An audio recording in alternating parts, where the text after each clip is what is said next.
Hey, what is up, foodie family? It's Bobby, and today we are gonna rock 5 delicious Whole30 recipes that will help you master the 30-day elimination diet.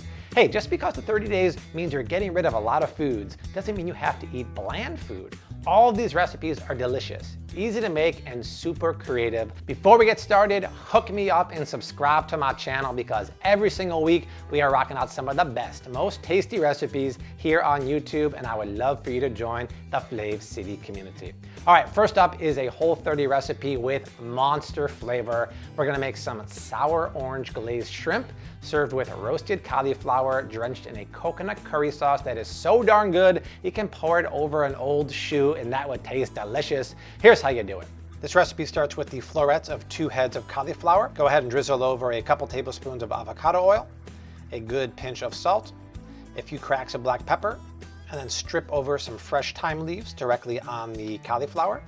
Give it a really good mix up with your hands, and then bake in a 450-degree oven for about 30 minutes. For the curry sauce, add a couple teaspoons of olive oil to a pan. Then go in with half an onion that's been diced, along with a pinch of salt and a few cracks of black pepper.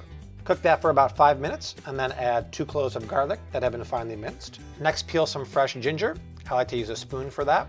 And then grate it on a microplane grater. That way it's nice and fine. You'll need about 1.5 teaspoons. Add that to the pan. Add 2 teaspoons of curry powder, along with 1 teaspoon of turmeric powder to the pan. The turmeric's gonna make it nice and vibrant and yellow. And then cook that for a minute so you can really bloom the essential oils in the spices. Now add 3/4 cup of full fat coconut milk to the pan. And right away, you see, you get that nice vibrant yellow color. For some heat, I'm gonna finely slice one of my favorite red finger peppers and add that to the pan. And to build the sauce, add 1/3 cup of chicken or veggie stock to the pan.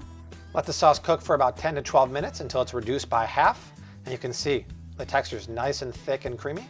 And to make the curry sauce even creamier, add a couple tablespoons of coconut cream and just mix that in. And for a little bit of acid, add the juice of half a lime. And then pass the curry sauce through a strainer. That way it's nice and silky and all the vegetables will be left behind. And look at that, absolutely perfect. Grab the cauliflower out of the oven, and then after 30 minutes, look at that. That's what I love, getting that deep roasty caramelization on the exterior, but the inside is nice and creamy. It's such a great texture. And then spoon over a good amount of the coconut curry sauce. Shake in 2 tablespoons of roasted and chopped walnuts, along with 2 tablespoons of raisins for sweetness, a little bit of freshly chopped cilantro. Give it a good mix up, and the roasted cauliflower curry is done. Come on, you guys, how good does that look? Season 2 pounds of shrimp with a good pinch of kosher salt, half a teaspoon of smoked paprika, a little shot of avocado oil, and mix it up, and add them to a preheating nonstick pan with a little shot of avocado oil. Now, once we flip those shrimp over, we're gonna have to hit them with the sour orange glaze, which is super easy. We make that by preheating 2 teaspoons of olive oil in a small pan and adding 2 cloves of finely minced garlic, along with a teaspoon of freshly chopped thyme.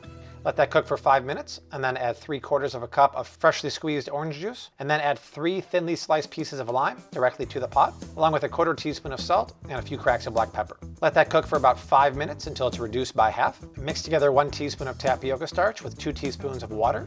Add that to the mixture, boil that for a couple minutes, and then it thickens up perfectly into a glaze that is so perfect for the shrimp. And let it cook in that glaze for the last minute. And make sure you toss it around. Make sure those shrimp are really covered in that glaze. And then pour those crusty, sticky shrimp out. To plate this meal prep, grab a big old scoop of that roasted cauliflower curry. Plate down some shrimp right next to it. Sprinkle over some fresh cilantro, a few sliced red chilies. And there it is, you guys. How good does that shrimp and cauliflower curry look? Meal prep makes 5 servings, and that is seriously good eaten on the Whole30 diet.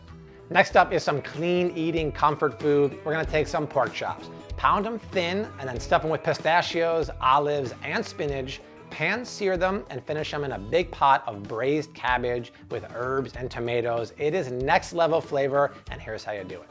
Let's make the braised cabbage by preheating a large Dutch oven. Add a couple shots of olive oil, along with 1 onion that's been finely diced. Shake in some red pepper flakes for heat, a 1/4 teaspoon of salt, and a few cracks of black pepper.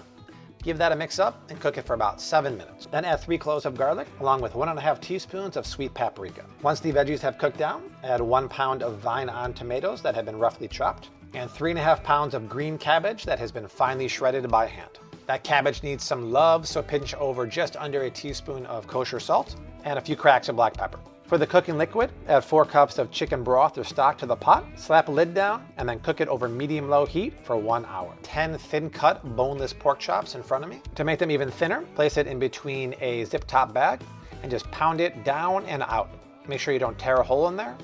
Just make it nice and wide. The filling is really fun to make and super rustic. Just add 3 ounces of baby spinach to a cutting board. Then shake over 3 tablespoons of roasted pistachios. For some salty and briny flavor, add a 1/4 cup of pitted Kalamata olives. Add the zest of 1 lemon directly to the pile, along with 1 tablespoon each of fresh dill and parsley. And don't forget about a 1/4 teaspoon of salt and a few cracks of black pepper. Now's the fun part. Just grab a knife and finely mince it up. Season both sides of the pork chops with a little pinch of salt and pepper. Grab some of the spinach filling, place most of it towards the front of the pork chop, and then roll it up nice and tight. And to make sure it's secure, add 2 toothpicks. Roll up the rest of the pork chops and stab them with a toothpick. Add a couple shots of olive oil to a preheating nonstick pan just below high heat. Add the pork chops to the pan. Of course, throw it on the splatter guard. That'll save the cleanup later on. Let them go for 2 minutes and then flip them over. Perfect. Nice and crusty on golden on one side.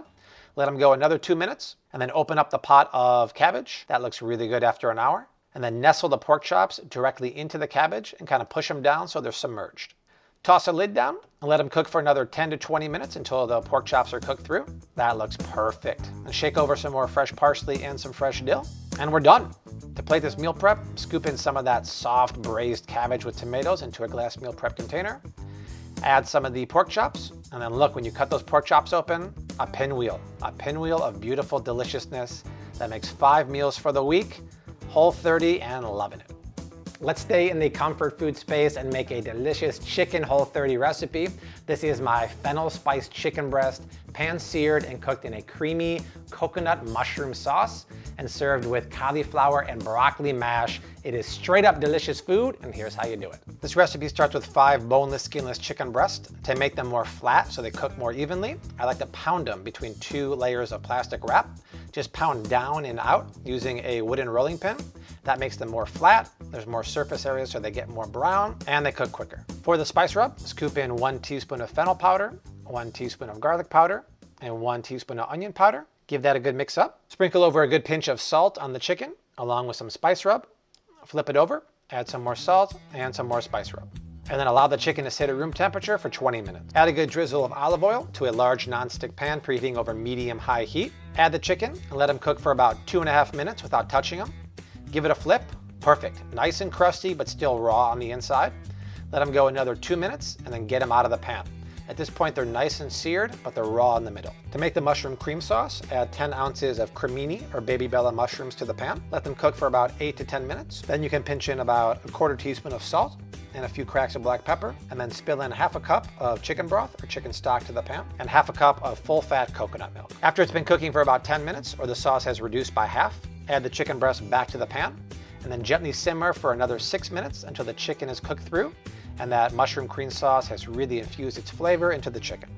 The chicken is done. Now for the cauliflower broccoli mash, season some boiling water with a good pinch of kosher salt, and then add the florets of 1 large head of cauliflower and 4 cloves of garlic. Cook that for 7 to 8 minutes, or just until you can mash it with a fork. You don't want to overboil it. Add everything to a blender, and then blend on high. Use a plunging attachment and make sure everything is nice and smooth and creamy and whipped really nice. Then add 12 ounces of broccoli to the water, add a little more salt, and boil that for about 5 minutes. Drain it really well. Run some cold water over the broccoli to stop the cooking process. Give it a good chop up, and then add it to a bowl with the cauliflower mash, and just fold it all around. That way the broccoli is kind of marbled throughout the cauliflower mash, and you have chunky and creamy together in one. To plate this meal prep, scoop in a nice amount of the broccoli cauliflower mash into a glass meal prep container, and then cut one of those chicken breasts in half. Add that to the container, and don't forget to spoon over a little bit of that mushroom cream sauce. And there it is, you guys, 5 meals for the week. Perfectly juicy chicken, creamy mushroom sauce, and velvety mash. Next up, we cannot forget about some brunch recipes for Whole30. It's very hard to go out to a brunch restaurant when you're on the Whole30 diet. Instead, stay in and make this mini lamb meatball sweet potato hash with spinach and perfectly poached eggs. It is exactly the kind of grub you want to have for brunch, and here's how you make it. Start out with 1/2 pound of ground lamb in a bowl, and then go in with just under a teaspoon each of smoked paprika and ground cumin, 1/2 teaspoon of dried oregano, a 1/4 teaspoon of cayenne pepper, and just over a half a teaspoon of kosher salt, and then give that a good mix up with your hands. And then roll the meatballs up nice and small, and then flick them into a hot cast iron pan that has a little bit of avocado oil in there, and just keep on repeating, making those mini meatballs. All right, let them go for about 3 to 4 minutes on the first side. Turn them over. Perfect. That's what you want. Nice, hard sear on the meatballs. So much flavor there, you guys. And after about 8 to 10 minutes, or when the meatballs are cooked through, get them all out of the pan. And then you have that rendered lamb fat in the pan. So go in with some sweet potatoes that are cubed, and then finally slice 1 red onion. Add that to the pan, and then don't add any salt yet. Just let it cook for a good 7 to 12 minutes by itself. In the meantime, we can poach some eggs for the hash. I like to crack an egg directly into a ramekin and then spill it into another ramekin that's underwater. That way the egg white kind of wraps around itself.